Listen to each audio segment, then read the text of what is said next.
There's a typo in there somewhere as well. Hey guys, always the worst day of the year. Everyone we bring in this building, we bring in because of how much we appreciate them and we like them. We get to select who we bring in this building, which is one of the perks of our jobs. One of the worst parts of our jobs is telling 38 guys today that they don't make the team. So we had the opportunity to do that together with every single one of them. We'll see what happens here in the next 24 hours. We got a lot of uncertainty. We got a lot of work here to do too as a staff with all the players that are available. Any upgrade, even incrementally, that helps the team we're looking for here. So we'll get right back up and get back to work. Before we go to the cuts, I guess we didn't talk to you since the Dotson trade. Why make that move, and how long did it take to put that together? Player that we did a lot of work with in the draft process. Really liked the player. Felt like we knew him really well. Brought him into the building. Had exposure to him. Felt like we had a vision through the coaching staff of how he could be utilized. There was an opportunity there to get the player. Obviously, give up a second-day draft compensation, which is important for all of us, but we felt like it was worthwhile based on what we knew, what we thought that we needed, and made the trade. What did you guys see from James Bradbury to convince you to keep him? James always has had really good football instincts. When you see him play safety every day here and see his ability to diagnose, his football instincts, I think for all of us, that's a transition. That's a different position than playing outside corner. He's got a skill set. It's a long season. We already know that he's had tremendous success in this league playing outside corner as well. And with goals that we have for this football team, having a veteran player like that on the roster that we know we can rely on when called upon, we felt like it was important. Nick, can you just address JP as well? Yeah. What you saw from him? Yeah, same. Versatility, football IQ. Same type of thing Howie's just talking about. And Just how he handled the whole situation. It could have been a difficult one. Got demoted, new position. yeah, he's a pro, and he's been a pro ever since he's come into this building. He's led by example. He's led with his play, and guys look up to him. So Howie, do you expect him to be on the roster the entirety of the season? Yeah, I mean, obviously, when you're talking about our 53-man roster at any position, things come up, opportunities arise for our football team, for other football teams. So I don't want to get into that with not only him but anyone because, that backs you in the corner. And we say this to our players: our word's all we got. So when we tell players something, when we tell other teams something, we're going to abide by that. And so, I'd hate to get up here and be, dramatic about anything about anyone on the roster because, through the course of the season, things come up and opportunities arise. But he's on the team because we think he can help our team. How do you view the backup center situation, and is Landon Dickerson a consideration? Well, I think the first part about it is, and we talked about this a little bit today, we're incomplete right now. We're at 53, but we really view it as a 70-man roster.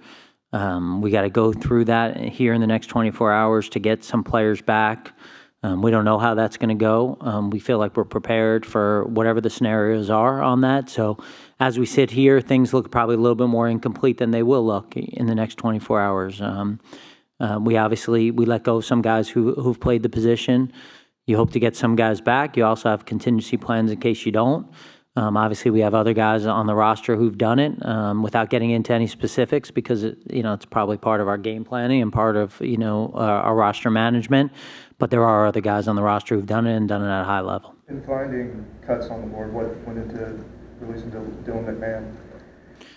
These are hard decisions, and you're really trying to balance the opportunity that you have this year as a football team, and also trying to protect the future of the team and of the organization. And so, certainly not an easy one. Draft picks always are a little bit special place for you, as all these players. But when you pick guys off the board, and I think just for us, where we were looking at the offensive line as a whole and looking at the roster as a whole. Tough decision, but that's where we came up on it. When that balance, Howie, this is the first year you had those two spots on IR that you can designate to return, how did that shift things strategy-wise, or did it? Well, we had two guys that were injured, two guys that if they came back healthy at some point during the season, we think they can help us, but we got to get them right. You know, they're hurt, and so those were two guys that we would have had to put on the 53 in other years and then put them on IR tomorrow. So certainly felt like the rule in this situation helped us keep two other players that we may not have been able to keep. Going back to the Dotson trade, you know, that was one of, I think, like 3 trades that's happened within the NFC East. Do you foresee this? What made you feel comfortable, especially when you have opponents, like basically you're trying to beat them every year? Yeah, certainly don't think they're trying to help us by any stretch of the imagination. So I think that you're always kind of concerned trading within the division, and no, we're not going to get any freebies from anyone. Not that we do from anyone in the league. But I think just dealing with Adam Peters and knowing him from San Francisco and knowing that, you know, he's got a certain value for his players, and if he gets the value that he feels confident in his decision making, have a lot of respect for him and dealing with him. And you know, I think it's always harder when you do it in your division, but you know, you always look at these trades, you know, it's like fraternity being a GM in this league. There's only 31 others in the whole world that you share that with. And so, you know, you always want to make trades that are win-win, you know, probably a little less so for trades in the NFC East. From a big picture perspective, if you think back January, February, you had a plan for the offseason. You're going into the season now with this group and who you add tomorrow. How do you think it is compared to what you wanted? I'm not trying to ignore the question, but don't know that I've had a chance to really sit back and take kind of a global perspective of how the offseason has been, just because we've been working. I think you get a little chance of that in June and kind of have a vision of how it could look, and then you get to camp and you get the preseason games and you get some more information. So also feel like we continue to have work to do. You know, our work isn't done here today. We'll continue to try and improve the roster today, tomorrow. As we've talked about, up through the trade deadline where it really kind of gets harder through that. So definitely feel like we've improved in a lot of areas. Also feel like, you know, we've lost a couple of great players here too that you're trying to always compensate for. So I'll think about that here as we go forward and try to get a better perspective on it. You guys had 11 guys. You kept 11 guys at defensive back between safety and cornerback and everything. And I was just kind of wondering, obviously depth was an issue last year at that position. Like, how important was it to make sure you guys had the necessary depth there? Big off-season priority for us. You know, I feel like I needed to take responsibility for not putting the coaches in a good enough spot in our defensive backfield last year, and didn't want to have it happen again. And so I'm excited about the guys that we have. I'm excited about the opportunities here, certainly the next 24 hours to continue to add to that group as well. Nick, this is a much younger team than last year, coming, you know, as an undrafted. You're just backing off. You just let him go. That's the kind of guy I am. I know. It's interesting. He kept going. You stopped, and he won. Sorry. Winner. Thanks. Nick, for you, Tristan McCollum, a guy that didn't make this team last year as an undrafted free agent. Big leap this year 2. What have you seen in his ability to progress from last year to this year that earned him a spot? Yeah, Tristan. You know, Tristan obviously flashed in games and did some really good things in games that we all saw, right? But also he was consistent in practice and the things that he did in practice, and you know, he has great athletic ability that can help on special teams, and we know how he can affect the game on special teams as well. So really happy for him. Like as sad as we have to, you know, as sad as we are for the guys that don't make it, there are stories like, for whatever reason, that sits with you longer, like the ones that don't make it and the hard conversations you have. But a guy like Tristan, you know, you're really excited for. And that, you know, I'm not saying that equals out or anything like that, but I'm really excited for him because he went and earned it.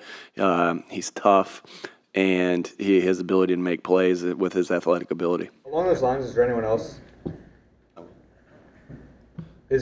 in that vein that kind of stands out to you that you got to deliver some good news to?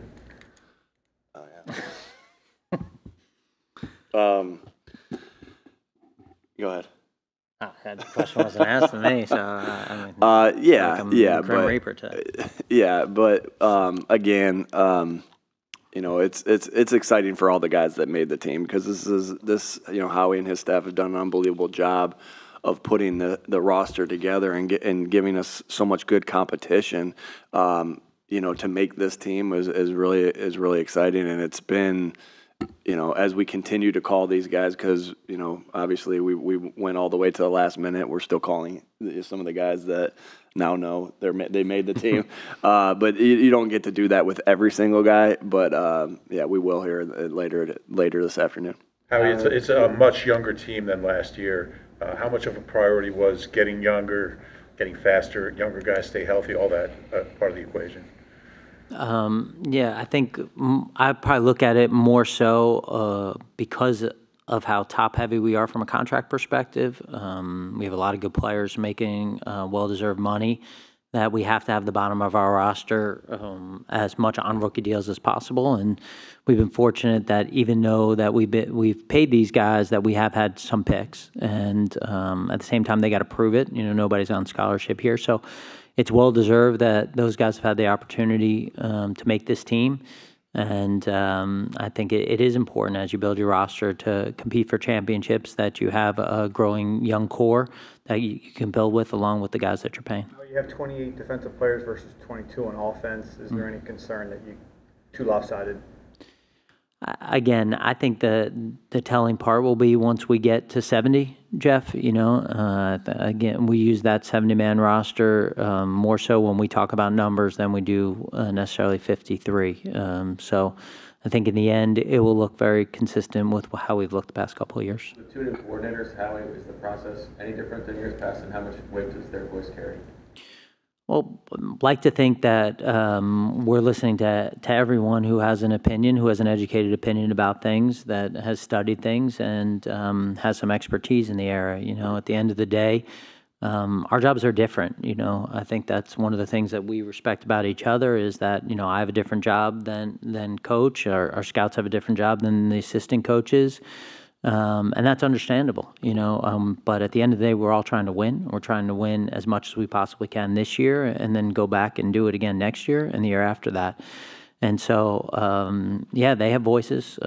We had an opportunity to do that. I can't tell you that every single guy on the roster was unanimous. I think that's okay, and I understand that. Coaches are selfish. So if you ask Jeremiah Washburn, he'd want to keep 8 guys at that position, and sometimes, you know, they're more selfish, and they want to keep their guys because they've worked so hard with it. So, and I think it's easy to accuse front office guys of wanting to have their draft picks, you know, and have guys like that. And so, you know, I think because I've been doing this long enough, I try to really balance it and try to make sure that we're doing the right things to make sure that the coaches have everything they need to win as many games as possible, and that we're also developing players so that we don't go into next year with 25 free agents and having to replace a ton of guys. But it's tricky. It's the first year that you guys have been together and not kept an undrafted rookie. Conversely, there are more guys on futures deals than past years. Is that part of a strategy for this offseason? I was thinking that maybe we should do like a deli takeout thing, Bob, where people get numbers, you know, because it's really become a competition that maybe coach likes, but I feel bad. I actually do. I actually do feel bad when people get shut down. Yeah, we approached, as we talked about, we approached the futures a little bit differently this year, based on the quality and the quantity in the draft that we thought. We were a little bit more aggressive in the futures market. And we knew that the undrafted market would be different just for this year. That being said, we had a bunch of undrafted guys that did well, you know, just as we looked at the competition for the 53 on the first glance, you know, didn't make it, but some guys we'd be interested in bringing back. How do you feel a chance to look at the rookie class throughout training camp and the preseason? I guess what's your evaluation of the group? We haven't played a real game, you know, and so I think that it would be premature to have any definitive evaluations about how they're going to play in the NFL. You know, going to Brazil it will be a big test for all of us, and excited to see those guys. But I think as advertised, which is really the best compliment you can give a group of guys coming out of training camp. all of them incredible students of the game, want to learn, competitive guys, great character. Really, really excited about this group of rookies, and feel like they have a chance to make their own imprint on this team and have an impact on this team, not only this year but going forward. Guy that you did see some of was last year, but you're expecting a lot of, I assume, is Nolan Smith. How do you think he's ready? How much ready is he to step up and fill a role as a third or fourth rusher? Yeah, I think Nolan's got unique get-off, speed, and motor. And I think when you look at the guys that have that, they can be disruptive, they can be productive. I think for us, like the guy is going to give you everything he's got, and he's got tools in his body to do it. He's still a developing player. He's still kind of learning. We do things differently than they do things in college. Obviously, tremendously successful in college. And he's still growing, and he's still developing. And he's got all the tools in his body, and he's got the right intangibles to be a good player. In terms of Thomas Booker this year making the roster, is he a better fit within what Fangio does? Within the conversation of them being a part of the line? This is a guy that if you were here in the offseason, he lived in the facility. Tremendous work ethic. Obviously, incredibly smart guy, a Stanford guy. He's got all the tools in his body. And just an incredible tribute to him and how hard he worked. And when you watch the tape and you see his get off and his ability to play with leverage, to play with power, to affect the quarterback, to be disruptive around the quarterback in the backfield. To us, it was clear the guy deserved to be on the team. Probably should have said this to him before I said it to you guys, but just really proud of him. It's a great tribute to our development program. Those guys, the program that we have, led by Connor, does a tremendous job of developing guys and trying to work on their weaknesses while they're on the practice squad and in the spring and in the summer. And then obviously with our coaches, they did a tremendous job of putting in position. And you see a guy with talent, with intangibles, with work ethic, who looked really good. And excited to see what he can do during the regular season. It's just a real good example, too, of like the work that he got against a good offensive line last year while he was here. Like the improving, Thomas on our practice squad last year really improved because of the quality of player he was going against the entire year. And he made it, and no doubt has he made himself a really good player, and to a point where he's on this roster. But he's that iron sharpening iron was really special, and to see him grow because he's going against Landon, he was going against Cam, he was going against Jason Kelsey. So a credit to our roster as a whole, Howie. If I could ask you, what did Johnny Wilson show you this summer, being a sixth-round guy, and what kind of role do you see him at this year? We wish he was a little bit bigger. No, he's got great size, and he just wanted to use the Skilo line. In his mind, he's thinking that Skilo song. Yeah, it is a good song. He again, you're looking to fill different roles within your wide receiver room, and he's got the ability to do some things that are really unique. His size is unique, his strength is unique, his toughness is unique. Without getting too much into how we'll use him, he just fit something that we need in that room, and he really embraced it, and we're looking forward to the things that he can do this year. Howie, one last thing, because that was the last one, right, Bob? I'll get you off the record. A couple of guys that were on staff here worked with Joe De Los Andres at the Ravens, and as I get to myself, I was one of them. I worked with him in two places, at Kansas City and also with the Chargers. Kevin Patullo worked with him in Kansas City, and also the Bills, and Coach Jeremiah Washburn's close with him as well. And as our hearts are and our prayers go out to his three daughters and his grandkids. And as I get to read a little bit about Joe more, obviously knowing him and reading some of the articles that are coming out on him, everybody says the same thing. He really made you feel special. That's the thing that keeps coming up on Joe D. He'd make you feel special about yourself. He'd make your family feel special about them. And it is so as advertised. Joe D was a great man. My wife and I were just talking about it the other day. My oldest son, Jacob, was born.